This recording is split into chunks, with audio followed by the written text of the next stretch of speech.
Hello.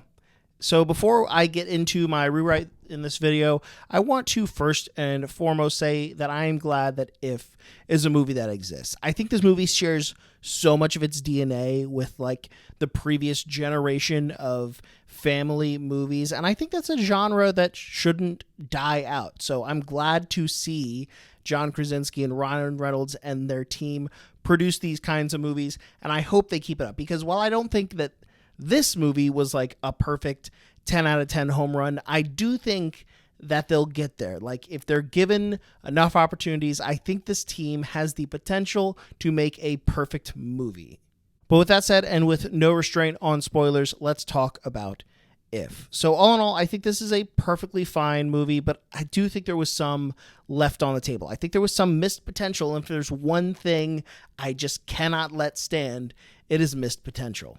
This movie is trying to do a lot. And so what I'd like to do right off the bat is streamline it just a little bit and make it just a little clearer what the message is and what the goal of the movie is. In that, I think it will help a lot with my second issue of the movie, which was that of unearned emotion.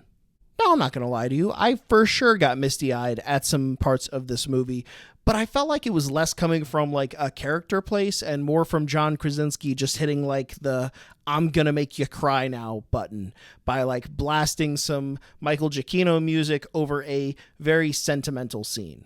I'm not going to go so far to say the movie was manipulative in the way it treated its audience, because I think that kind of implies some like ill intent, and I don't think the director had any. But I think that argument can be made. But I believe in this project. I believe in this team. And so I don't want that cynical thought to even be a smudge on this movie's reputation. So I, in my rewrite, am going to try to earn your tears. Buckle up. Gaming Cookie Guy Entertainment. So getting into my version, all is going to be exactly the same until we actually meet the Ifs. And this is a small change, but the first thing I would like to do is give B a reason that she can see the Ifs, or at least a reason that she thinks she can see the Ifs. In my version, B is going to convince herself that the reason she can see the Ifs is because she never had one of her own as a child. And yes, this is a very flimsy reason, and that's intentional because it's totally made up. It's not true.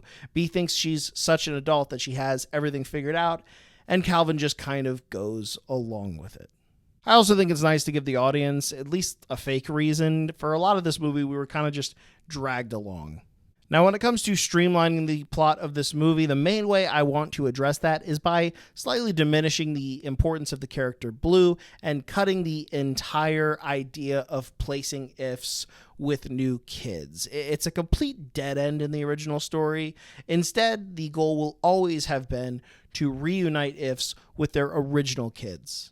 Plus, it helps distinguish this from Foster's Home for Imaginary Friends, at least a little bit. I mean, like, did you have to name your main character trying to get adopted Blue? Like, are you trying to get sued? But the main reason I want to make this the goal from the get-go is to give Calvin some more characterization. Because in the original, yeah, he's there and he seems exasperated the whole time, but we don't really get a sense as to why. We don't actually get a peek into his character. Here in this version, I'm going to set Calvin firmly against the idea. He is claiming that he has tried this before. It won't work no matter what you do. He thinks it's a waste of time, and worse, it's just going to give the other Ifs false hope. But the leader of this little small band of Ifs, Lewis, thinks it's worth a shot, and so Lewis and B interview all the Ifs to find out their histories and who their original kids were, and after not really finding the right candidate for this first attempt, B decides to try it with Lewis to try and reunite him with his kid. Now, I feel like I remember them saying Lewis is like 97 years old, so his kid's got to be no less than 100. So B will find him in the local retirement home, but no matter how hard she tries, she cannot get this person to remember their imaginary friend. She pleads and tries to convince them and tries to get them to remember, but she's going about it all the wrong way until eventually a caregiver asks politely for her to leave. Coming away from this encounter, B is pretty discouraged. It looks like Calvin was seemingly proved right, but Lewis helps cheer her up, and we get the carnival scene, the pseudo flashback scene between Lewis and B. And Lewis encourages her, telling her that they'll try again tomorrow. And he even kind of brings up that idea of maybe using elements of their past to reconnect them with their kids instead of just like brute forcing the idea. But the next day, Bea shows up to the IF retirement center only to find that Lewis has disappeared, leaving Calvin in charge. Of course, the implication here being that when your kid dies, you disappear as an IF. Now, does this imply that Bea harassed an elderly person so much the previous day that they died? Maybe. However, Bea does not want to give up on this dream. This is something that her and Lewis decided they would finish. And so she secretly tries to reunite her grandmother with Blossom. And we get that kind of really beautiful scene. And this time it works. So Blossom and Bea go back to Calvin and try and convince him to give it one more go. And this leads right into the scene of Blue finally reuniting with his kid, Jeremy, just before he goes into a big meeting. Blue is able to comfort him just like he did when he was a child. And this proves to Calvin, definitely, that people can remember their ifs if the conditions are right. Quick aside, truly unrelated, but I wonder if Calvin is named after Calvin and Hobbes, because in the comic, it's Hobbes who's the imaginary friend, even though Calvin would have told you otherwise. Okay, sorry, back to the rewrite. So upon getting home from helping Blue, her grandmother Margaret tells Bea that they have to go to the hospital. Her father is out of surgery, but he is not woken up yet. But Bea, now rejecting this reality of what is happening, runs away and locks herself in a room. Bea, after acting like a grown-up through this whole movie, after convincing herself that that is who she is, has now reverted to acting like a child, throwing a tantrum. She throws something, maybe something her father gave her earlier that reminds her that he said he promised that he would be okay. She throws it across the room and it hits this memory box from when she was even younger. It knocks it over, it spills out the pictures, and this is where we see. This is finally the big reveal that Calvin, Ryan Reynolds' character, is her if. And suddenly Calvin appears behind her, glowing orange. And unfortunately, those were her conditions. Sure, she was able to see the ifs being back in that house and feeling some of what she felt as a child, but it took her being truly scared, just like she was as a little kid, scared of losing her dad, to remember her imaginary friend, Calvin.